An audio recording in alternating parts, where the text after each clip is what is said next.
இந்த கோயில் எல்லாம் வந்து ஒரு கோயில் பொறுப்புகள் எல்லாம் வேலைக்கு சேர்றாங்கல்ல.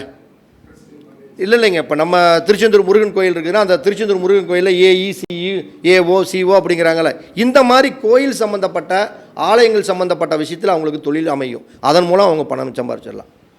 10ஆம் இடத்து அதிபதி 10ஆம் இடத்துலையே இருந்தது அப்படின்னா 10ஆம் இடத்து அதிபதி என்ன கிரகமோ அந்த கிரகம் சார்ந்த தொழிலை செஞ்சால் மட்டும்தான் அவர்களுக்கு பலம். 10ஆம் இடத்து அதிபதி 10ஆம் இடத்துலையே இருந்தால் 10ஆம் இடத்து அதிபதி என்ன கிரகமோ அந்த கிரகம் சார்ந்த தொழிலை செஞ்சால் அவர்களுக்கு ஒரு சிறப்பான ஒரு மதிப்பு மரியாதை கிடைக்கும்.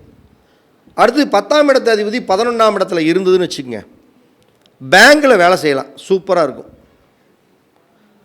அடுத்தது வந்து பார்த்திங்கன்னா இன்சூரன்ஸு, ஷேர் மார்க்கெட்டு, பங்குச்சந்தை, இந்த மாதிரி தொழில் செய்கிறவங்க இந்த 10ஆம் இடத்து அதிபதி 11 இருந்தால் இந்த ஷேர் மார்க்கெட் சம்மந்தப்பட்ட விஷயத்தில் தாராளமாக செய்யலாம். மாற்றி செஞ்சிடக்கூடாது மற்றவங்க. இந்த 10ஆம் இடத்து அதிபதி 12ஆம் இடத்துல இருக்குதுன்னா தொழில் அவருக்கு சக்ஸஸை கொடுக்காது, 2வது தொழில் தான் அவங்களுக்கு சக்ஸஸ் கொடுக்கும். ஏன்னா 10ஆம் இடங்கிறது தொழில், 12ஆம் இடங்கிறது 2வது தொழில். 10ஆம் இடத்தை வளர்க்கக்கூடிய பாவம் அதனுடைய 3ஆம் பாவம். அப்போ 12ஆம் இடங்கிறது 2வது தொழில், 10ஆம் இடங்கிறது தொழில். அப்போ 10ஆம் இடத்து அதிபதி 12 இருந்தால் தொழில் செய்வாங்க. ஆனால் அந்த தொழிலில் போதிய வருமானம் இல்லாமல் 2வது செய்யக்கூடிய தொழிலில்தான் அவர்கள் மிகப்பெரிய ஒரு லாபத்தையும் அதிர்ஷ்டத்தையும் அடையக்கூடிய அமைப்பு.